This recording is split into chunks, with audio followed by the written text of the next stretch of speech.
Hello Internet, I am Xenoun. Welcome to the fourth episode of my Minecraft Let's Play. Last episode you saw me build my first slime farm that I've ever bothered to make, and I discovered that was just about the worst possible location to put it because there's a whole bunch of caves and stuff all the way around it. But that said, it still works well enough, and I've got about 8 or 9 stacks of slimeballs. That's good enough for now. This episode I am upgrading my monster spawner, so as you can see I've taken it apart. I've actually moved it up higher, so it was 30 block dropped down there, it's now 45 block from here, and that's because I'm going to build this so it can deal with endermen. And the problem with my last trap is that water makes endermen teleport, so if they spawn in there, they'll fall into the water, instantly teleported out to wherever the hell they felt like. But for this one, I'm going to use pistons. So pistons can push things, and basically they're usually used for pushing blocks, but for this time I'm going to use it to push mobs. Yeah, so this design I've never actually seen used anywhere. It's my own making basically, mainly because, well, people have used pistons to push things before, but I've never seen anyone do a trap like this, so at least I've got some kind of originality going. I'm starting in the center because if you get the placement wrong, it means that you try to place pistons on top of pistons, which of course can't be done, and then they're all facing the wrong direction. So if you start in the middle, you can set it so this one pushes that, and this pushes that way, so it's pushing towards the middle. There's got a lot of dirt for now. And that pushes out, pushes this way, and so basically each line here has a piston to push in. So as you go up this way, you leave 3 block gap, you put another one, 3 block gap, another one, 3 block gap, another one. And the other side, what you do is you skip one, and then here, place another one, and you just continue with the 3 block gap thing.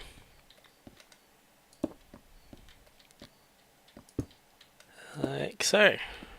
It should be 1, 2, 3, yeah. I've got these 16 blocks long, so the same length as before. What I've got up here is the outline of what the floor will be that they'll spawn on. So this is all being done underneath. Now to power these, what you'd normally do is, well, that one wouldn't be there on the side, so you go piston to power, repeater to power that one. Then you do 2 repeaters to power the opposite side. Repeater for that one, to the opposite side. Like that, and that also needs one.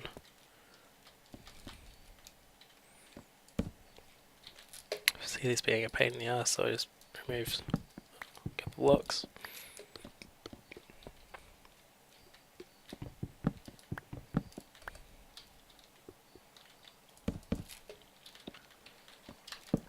Then you just go through like so, doing this.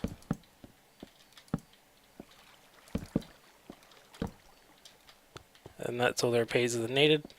You then fire this all up.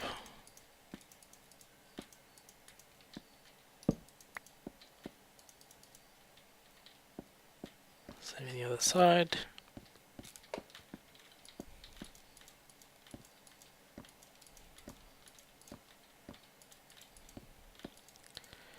And then you make a redstone clock, which basically fires a pulse out every now and then, or every so many seconds.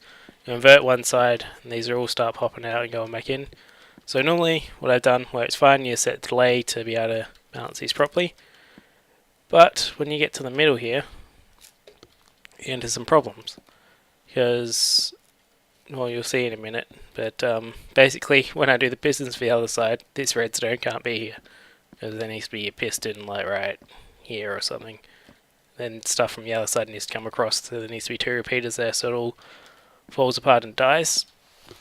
So what I'm going to do is I'll build the other sides, probably just cut to me finish building it, then you can see what it looks like once it all goes to hell. So yeah, okay, welcome back. So you can see here I've gone and made all the pistons. I'll tell you why that one's out in a second.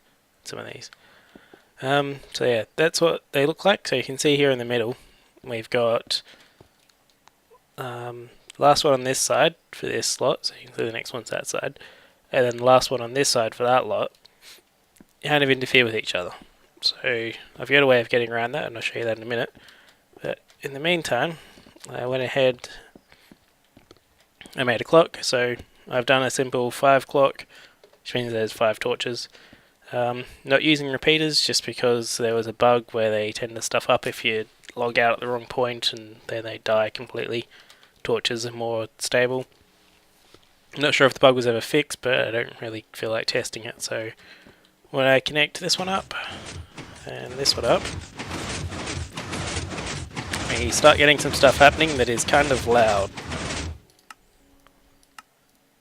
So just turn that down. Okay. So you can see here this one is coming out, popping once very quickly and going back in. So if I manage to not fall through, if I go around here, stick 1 tick of delay. Now that's pulsing longer, and that's the ideal speed. So that'll be the same for all the ones on that side. So if I just go through, I had 1 tick of delay each on these. That one there's no point. Then those will all be set. Then the opposite side, it's just coming out. So basically, a tick, nothing's happening. Another one, now it's going quickly. Another one, and that's set. So on these sides, they just need 3. Okay. So yeah, when it gets to here, if I connect that to there, then it'll power this one as well, which means that's interfering with that signal. So I can't do that there. And then over here, it's actually okay, but you can see this piston's blocking off that repeater.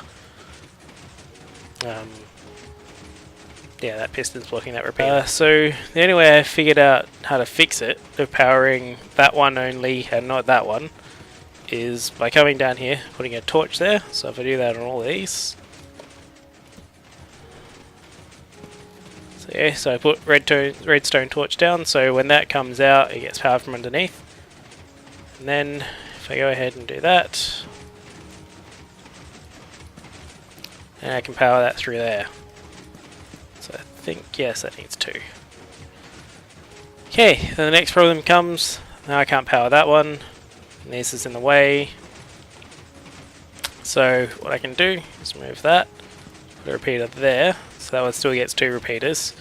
And now if I connect this, that'll join that, which is no good. So another way of dealing with that, if I grab my red wall, put that there, and a repeater there, that repeater will then power that block, which will power that piston. So then this one will be set, and I can join that up. And you can also join that up, and it powers through to there. Except that's dying. I'm not sure what I did to fix that. Can't right now. I know, that's not meant to be there. This is meant to be like that.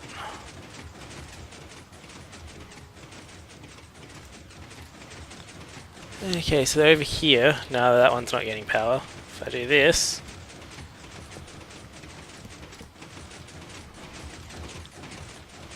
I just exchange that, so that repeater's powering that block, which then goes to that one.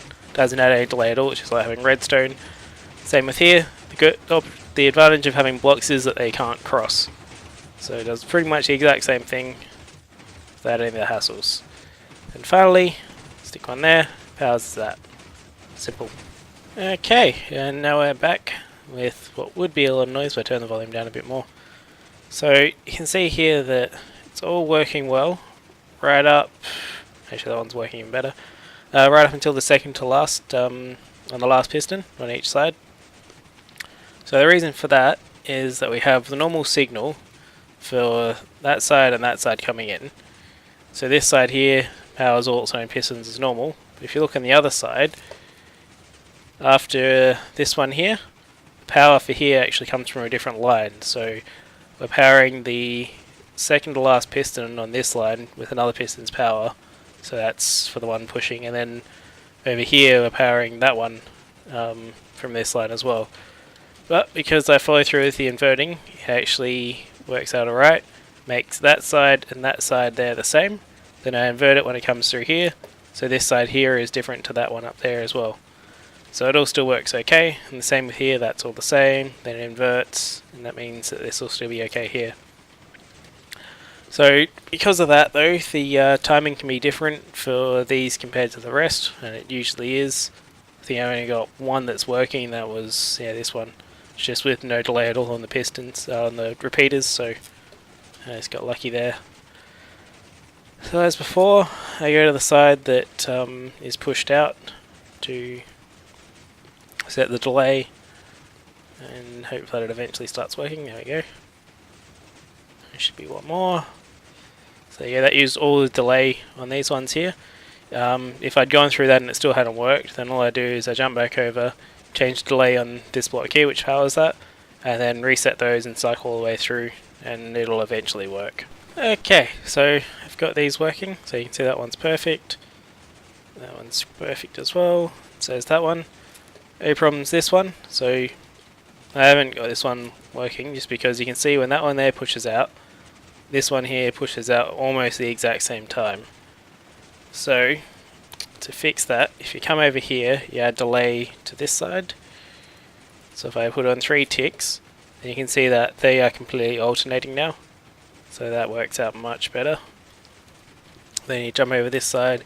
This one's got 2 repeaters on this side. It's much easier to fix this and adjust this to whatever that's doing. So come back over here, get this one working.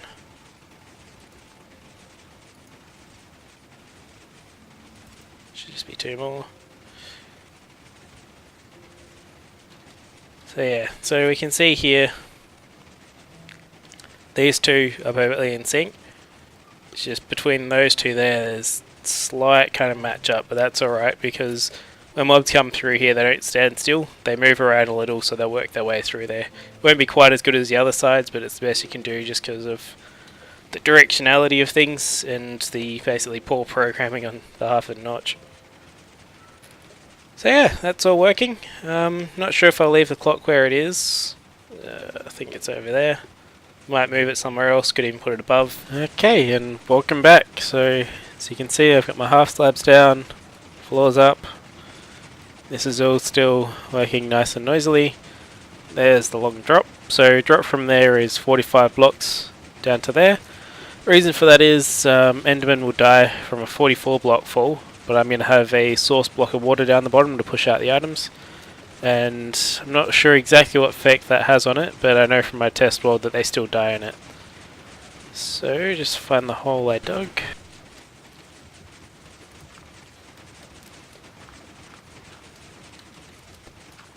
Oops.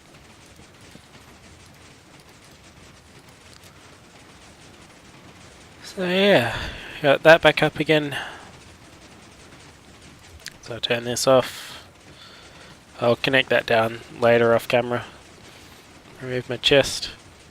But for now I'll just show you that this works. Okay, so it started raining on me, but I went up there and discovered that I'd left a whole bunch of torches in those channels, and also some along this where the ceiling's 1 high so nothing can spawn. So I went up there, removed those. As you can see there's 18 entities up there at the moment, so they're all mobs walking around, being pushed down. Some have fallen down. There's a creeper, skeleton. So yeah, it seems to be working alright. Getting me items.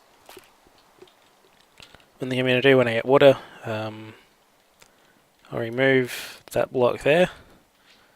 Have it so it goes 1 further down, then I have water running out just to pull the items out for me. So yeah, seems to be working alright. Yeah, waterless mob spawner right there. So hopefully I'll get endermen spawning at some point. Haven't actually seen one drop down and die yet, so zombie. So yeah, that's how you build one. Leave a comment and let me know what you think. See ya.